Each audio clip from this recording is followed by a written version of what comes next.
Comment concilier vie personnelle et vie professionnelle? 3 clés pour préserver votre couple. Bonjour, je suis Myriam Bidot, je suis coach et thérapeute de couple depuis 2009. J'accompagne des hommes, des femmes, des couples ici à mon cabinet près de Lyon et également à distance à travers mes programmes de coaching et en entretien individuel ou en couple. Alors, comment faire en sorte pour préserver sa relation de couple et quand on est extrêmement occupé sur le plan professionnel, quand on a du mal justement à gérer cet équilibre entre la vie personnelle, notamment quand on a des enfants, et la vie professionnelle intense. Alors, ce qu'il faut déjà savoir, c'est que la question du temps, c'est vraiment la problématique, notre problématique à tous, hein, la problématique des temps modernes. C'est aujourd'hui le manque de temps, la pression sur les familles, sur les couples en termes de temps, elle est majeure, elle est massive. On n'a jamais été aussi occupé et on n'a jamais été sous autant de pression depuis la nuit des temps. Donc vos difficultés, c'est pas juste un petit truc, c'est pas juste un manque d'organisation, c'est pas juste quelque chose qui est là en passant, c'est une réalité et il faut le prendre en considération. Le challenge de cet équilibre entre vie personnelle et vie professionnelle, c'est un vrai challenge et l'impact de la vie professionnelle sur votre relation de couple, c'est une vraie question.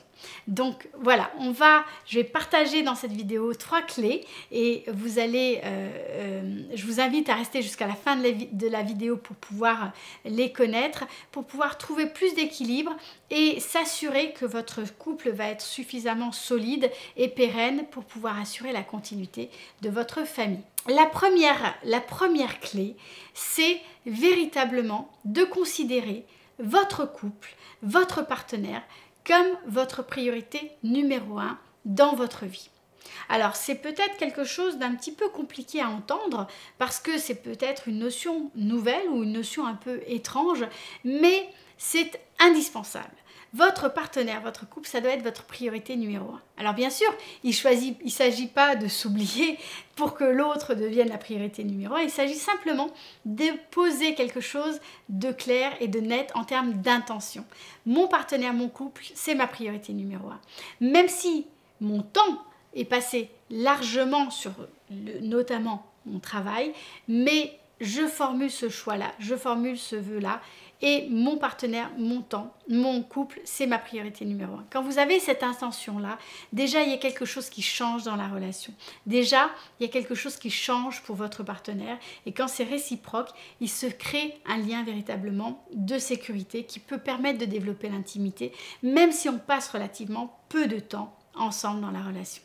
La deuxième clé que je vous partage dans cette vidéo, c'est quelque chose de très pratique et de concret, c'est de poser ensemble un rendez-vous hebdomadaire. C'est-à-dire que toutes les semaines, de façon infaillible, de façon notée dans votre agenda, vous allez vous retrouver pour un temps partagé à deux de couple. Alors c'est pas un moment où vous allez mettre à plat votre relation, faire des grandes excavations, on va dire géologiques pour parler de la relation, remettre en question les choses, etc. Non, c'est plutôt un temps autour du partage, un temps autour du plaisir, mais c'est un temps durant lequel vous allez pouvoir parler et échanger et pouvoir être ensemble.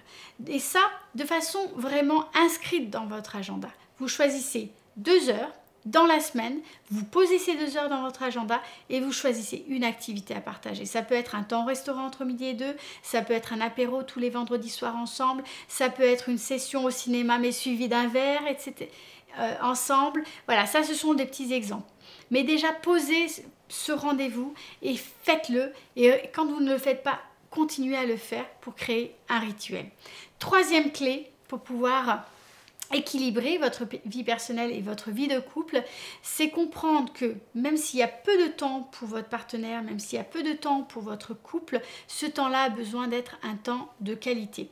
En réalité, on sait que entre les couples et ça c'est une notion qui a été proposée par John Gottman, qui est un célèbre thérapeute de couple américain, on sait qu'il y a peu de temps d'écart entre les couples qui vont bien, qui sont épanouis ensemble, et les couples qui sont au bord du divorce.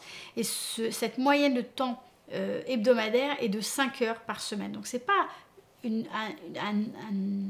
pas un temps énorme. Dans ces 5 heures, vous avez le rendez-vous hebdo dont je vous ai parlé précédemment et il y a également ce que je vais vous partager. La première chose, c'est de vous dire chaque jour bonjour, mais avec l'intention. Voilà, en regardant votre partenaire. Votre partenaire est là, il est présent. Vous allez lui dire bonjour en lui signifiant qu'il existe pour vous et combien il est important pour vous. De la même manière, vous allez lui dire bonne nuit ou bonsoir. Et ceci, même si vous ne couchez pas au même moment, vous allez prendre le temps d'aller voir votre partenaire et de lui dire bonsoir. Ça, ces deux choses combinées, ça prend quelques secondes, hein. On n'est pas sur un temps infini, c'est pas grand chose, ça change rien en termes de temps dans votre journée, mais par contre ça change tout en termes de ce qui va se passer dans votre relation. Et puis troisième chose, c'est de prendre 20 minutes par jour ensemble pour pouvoir faire un espèce de temps partagé sur comment s'est passée votre relation, où est-ce que vous en êtes l'un et l'autre, c'est une dizaine de minutes chacun, qu'est-ce qui vous a causé souci ou qu'est-ce qui vous inquiète en ce moment et qu'est-ce qui est bon pour vous en ce moment. Voilà, ces quelques questions sont des questions clés qui permettent de faire un petit check-up, qui permettent de savoir où vous en êtes vous parce que vous l'exprimez à votre partenaire et savoir où en est votre partenaire. L'objectif, c'est pas de donner des conseils, c'est pas de dire à l'autre ouais non mais t'aurais dû faire comme ci ou comme ça, c'est simplement de pouvoir prendre le temps de s'exprimer et d'être écouté et de pouvoir prendre le temps d'écouter l'autre et de pouvoir du coup avoir une fenêtre sur qui est l'autre, où est-ce qu'il en est et à chaque fois de redécouvrir son partenaire. Voilà mes 3 clés précieuses. Si vous les mettez en application, je peux vous dire que votre vie de couple va se transformer et que vous trouverez, malgré un emploi du temps surchargé, un très bel équilibre entre votre vie professionnelle et personnelle.